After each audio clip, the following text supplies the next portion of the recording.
Hello, and welcome to episode 33 of the Fiber Circus. I'm your host, Elizabeth, coming to you from southern Indiana, where I have a hand-dyeing, knitting, spinning, machine knitting, and slightly crazy fiber farm at times.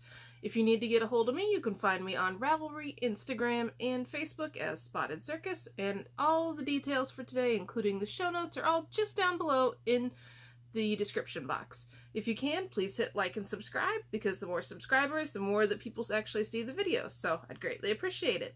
So this is episode 33, and it is February 14th, 2020. Happy Valentine's Day or Galentine's Day, depending upon what it is that you actually celebrate. For me, it's another day. There's nothing real exciting going on. My husband bought me an electric toothbrush for Valentine's Day. Nothing says I love you like clean teeth, I guess.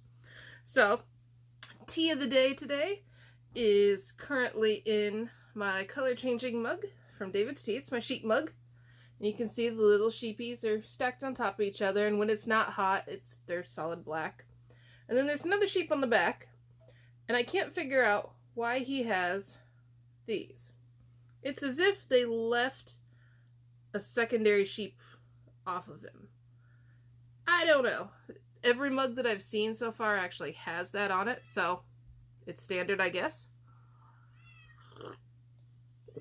So, what I'm drinking today, because it's Valentine's Day, is David's Tea Chocolate Covered Strawberry. And it's an herbal, no, it's a mate tea that has apple, hibiscus, white chocolate, cocoa beans, cocoa peel, strawberry cream, carrot, beetroot, raisins, chicory, yerba mate, strawberries, and stevia extract. And it has mixed reviews. People either love it or they don't. I drink it hot. I kind of like it. You can see in there, it's got all sorts of fruity little bits, and those are the white chocolate chunks that it's got. I like it. I'll probably end up getting a bit more, personally, because it tastes a lot like a chocolate covered strawberry. Pretty darn tasty in my opinion, and it's caffeine free, so won't keep you up late at night. So, works in progress. I've worked a little bit on a few things here this past 2 weeks. Not a ton on any one thing, though. So, currently living in my Angry Sheep Whimsy Stitches bag, I have my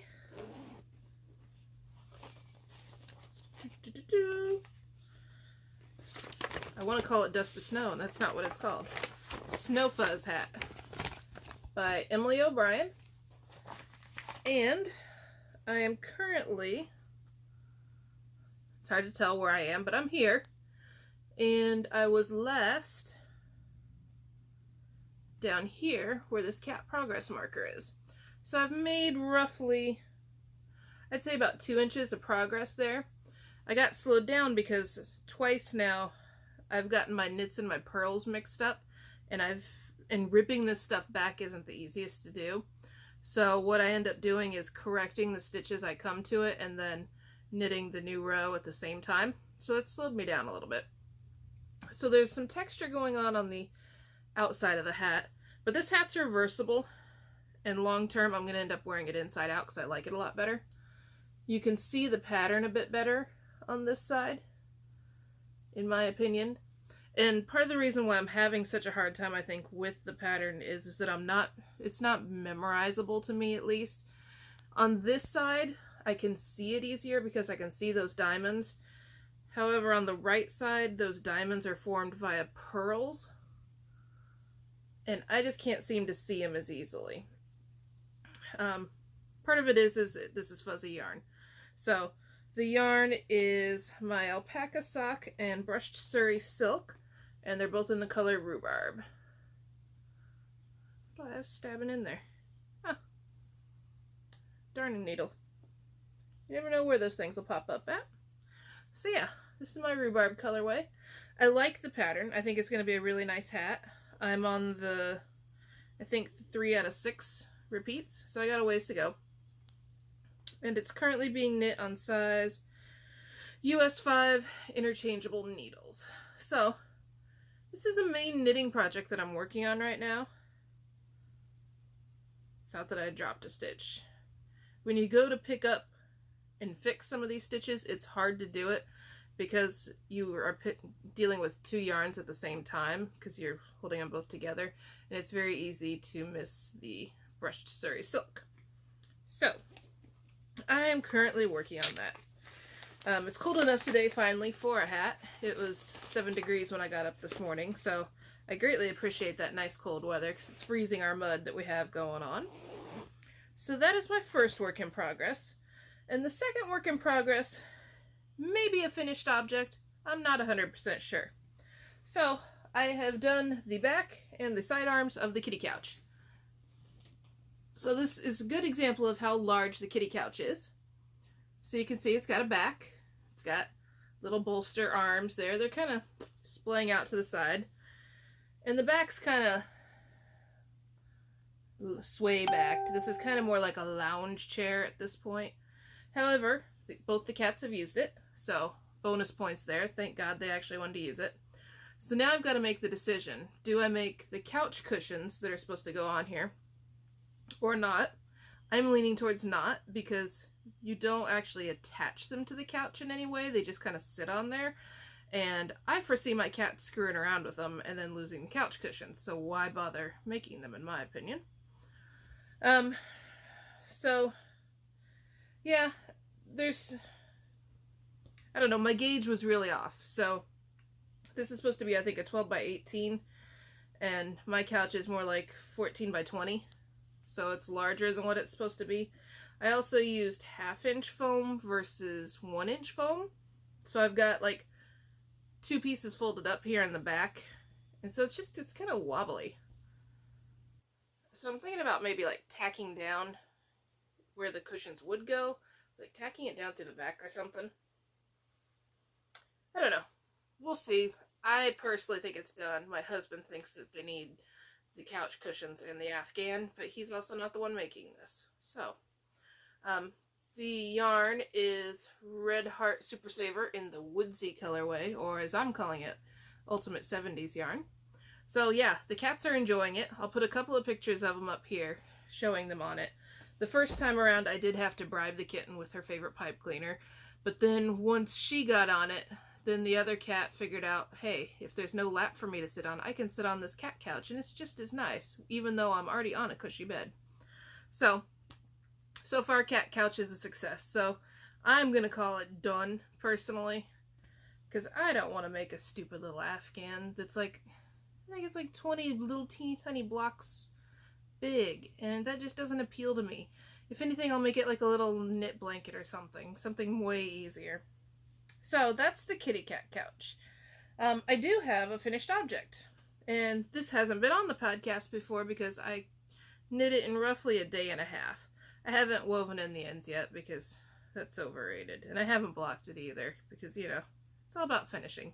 So I'm going to SSK, which is the Super Summer Knit Together retreat put on by the Knit Girls in Nashville in July, and part of the lead up to it is you get, basically you get prize tickets, which you can put in for door prizes and stuff by doing knit alongs, crochet alongs, whatever alongs, based on things that the teachers have put out as far as patterns or designs, that kind of thing. So one of the teachers that's going to be there is Jillian Moreno, and she's a spinning instructor. And she had a pattern for a coiled yarn that was in Knitty a few years ago called the Bluemoom cowl. And it was designed to be used with art yarn, and that's what I used. So I used, this is more of, it's not a true spiral ply, this is more of a beehive style yarn. You can see I've got that nice little coil there. And then, so the yarn is actually my Stained Glass Merino in the Neon Berries colorway. And then it's plied with a shiny purple yarn. So that's what's giving it the like extreme shine going on there. So this is a really simple pattern. It's a free pattern. I used roughly, I want to say 100 to 115 yards on size 13 needles because I didn't have the required 15s. But it's basically, I think it's a 5x5 waffle stitch. So like 5 purls, 5 knits, and you do that for like several rows, and then you switch and alternate. So it's a cowl. I like it. It turned out cute. This yarn was actually a shop sample. to show people what it spun up like. But I think it turned out alright. It's a nice length. You know, it's not super long, and it doesn't make you feel like you need to twist it over again. And it definitely looks, it's a great use for art yarn, you know, for that funky, lumpy, bumpy, textured stuff. You can see by the tail of the yarn here, I mean, there's no consistency at all in this yarn. It went everywhere from lace to super bulky with these little coils. So, I need to weave in the ends and actually get around to blocking it, and then I can truly call it done, I think. I'm attempting to shove as many of the lumps through to the front as I can, and when I block it, maybe that will be a little bit easier. But I do have some lumpy bumpies that are still on the inside, so technically I guess it could be reversible if you want it to be. So, finished object. Hooray, got something done. Spinning wise, I did some spinning this past week. I decided to spin up a sample of my South American wool with viscose. I'm calling it my Tweedy base. And I got 226 yards. And I was attempting to do a spiral ply or a coil yarn like in that cowl that I just shown, and it didn't turn out quite as well. And I think part of it is the staple length is different, and I also don't think I put enough twist into the singles in the first place. So this is my slightly crazy yarn. It is based on my neon rainbow colorway, and it is plied with a, what color did I end up going with?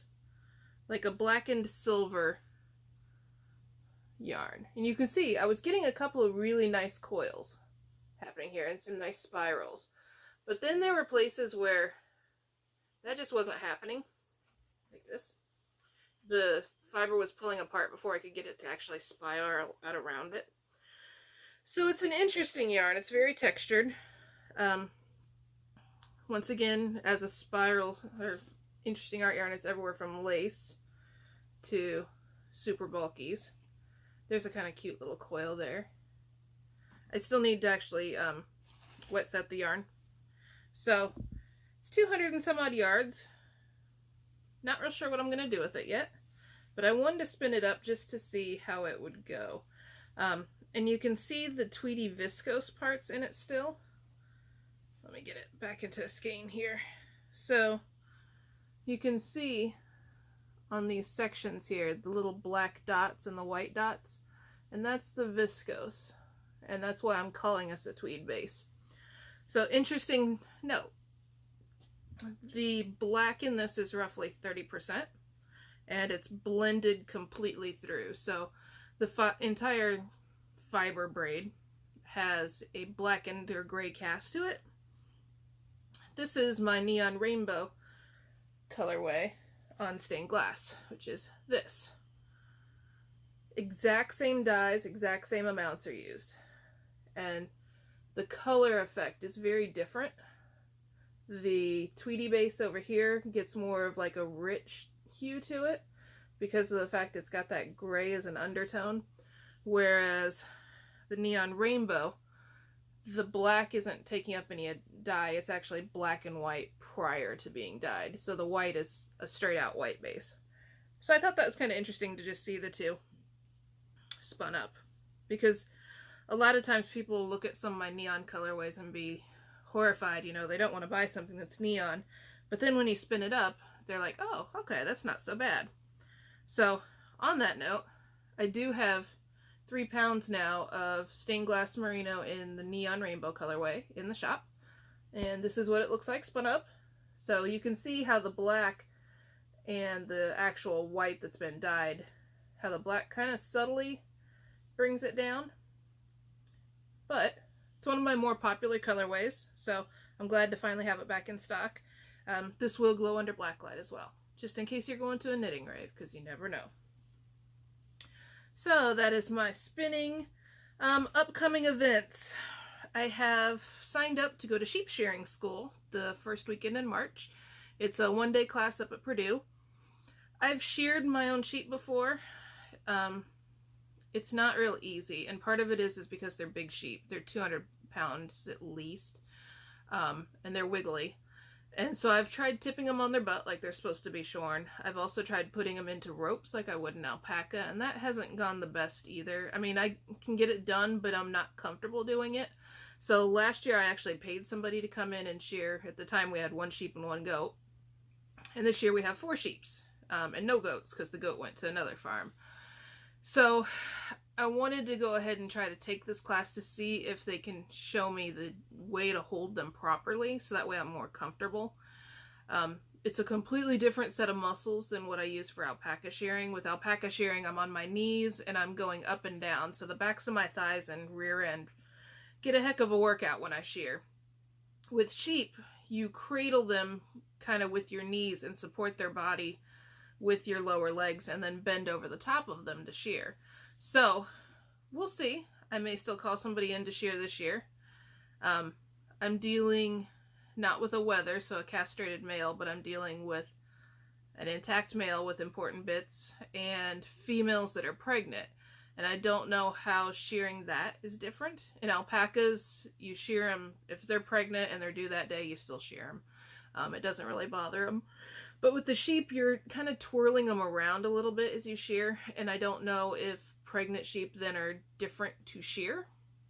So I may get to this class and they may say, oh, you should shear all pregnant sheep X number of weeks out, in which case I may be coming home and shearing immediately because they should be due 1st of May, roughly. I think the other sheep is definitely pregnant. Peep sheep, not 100% sure. It'd be her first time, so it's kind of hard to tell. And she's wearing a coat as well, so she doesn't really show her weight gain as easily. So we shall see about that. As long as I'm still upright and walking, the next weekend in March is the National Alpaca Association show, and that's the halter show up in Fort Wayne at the War Memorial Coliseum. There should be between 500 to 600 alpacas up there. There's alpaca selfies, alpaca yoga. I'm doing vending and demonstrations with, I'll probably have my knitting machine up there. I'll have a drum carter and spinning wheel for sure. So stop by and say hi if you're in the area, and if you're not, come in for it. It's definitely an interesting event to see all those alpacas together. After that, I have the fiber event is in mid-April in Greencastle, Indiana. Then in June is Hoosier Hills Fiber Festival, which is in Franklin, Indiana, which is up just south of Indy a tiny bit. Then I've also gotten into the wool gathering, which is in September, and then SAFF in October. And all the dates for everything is just down below there. So if you want to check that out, go ahead. I do have a couple of private sorting events that I'm doing. I'm going back out to Colorado for a week in May to do their shearing, and I'll be over in Kentucky for probably a day and a half to do a shearing over there in April. Shearing here, I'm hoping to do it the 2nd week of April. We're going to see. It depends on the weather. Recently, it's just been nothing but solid rain, and so we have rivers running through the pastures. There's mud everywhere, and I can't shear wet alpacas. It just doesn't go well with it. So we're going to see how it goes. I always try to shoot for the first weekend in April. However, that weekend's now taken, excuse me, with somebody else's shearing that I'm helping out at. So hopefully the next weekend we'll be able to do it and get them shorn and see what's happening down underneath there. Baby wise, we may have 1 or 2 due in like August roughly. Not a lot of babies going on this year. The 2 little boys though are becoming little holy terrors. So I'm gonna go on to the farm update. So farm wise, the boys are gonna hit 5 months this week. They are, I want to say, almost 60 pounds and almost 50 pounds. There's still about a 10-pound difference between the 2 of them. This rain isn't helping at all. They're not wanting to get out and exercise and get around and eat more. But when they are out playing, they're little holy terrors, and if you turn your back on them and you aren't paying attention, they have been known to come up and bite you on the rear. So currently naming wise, I think that we're going to be naming Dalliance's baby, which is the white boy with the fawn spot, and he has a couple of spots on his ears and in his blanket area. I think we're going to call him Rocky Spot, or yeah, rocky spot or rocky spots, depending upon what may or may not be taken. Then we also have, what's her name? Outer Visions, Kriya, out of Silver Fire. No idea what I'm going to name him yet. Currently he's Pterodactyl because of his little pterodactyl scream and the fact he likes to nibble on you. That may or may not change. Who knows? We've got to still actually get him registered. I was going to try to show him at the national show here in March, but they'd be literally weaning and leaving the farm in the same day to go to a show. And there's just an awful lot of stress on them. And they weren't Kriya tipped, so we didn't shear them directly after birth to get rid of the amniotic fluid tips. So, like Mr. Rocky Spot, he has got so much debris in his neck right now. It's very crunchy. So I think what we're going to do is go ahead and get him shorn here in April and then try to do a fall show with him maybe. So I'll put in a little video here of them running around biting on each other. That's what they tend to do. They're little bitty heathens about it.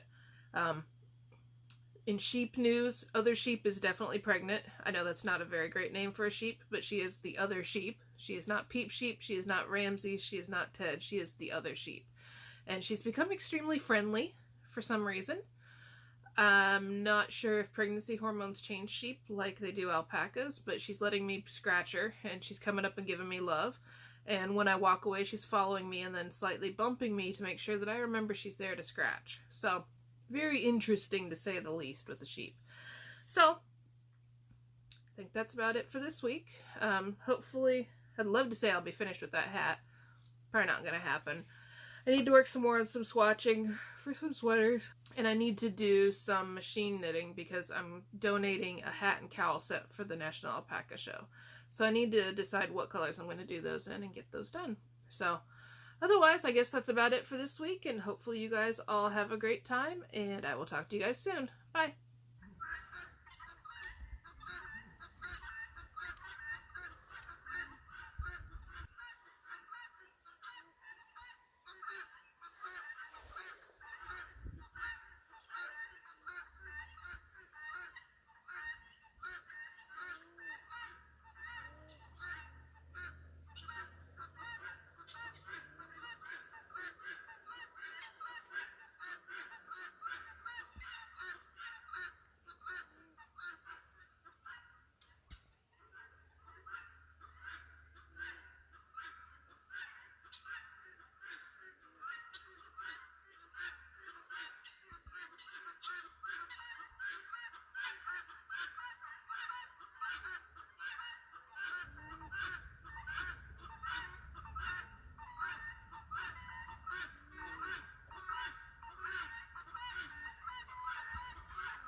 Sheep.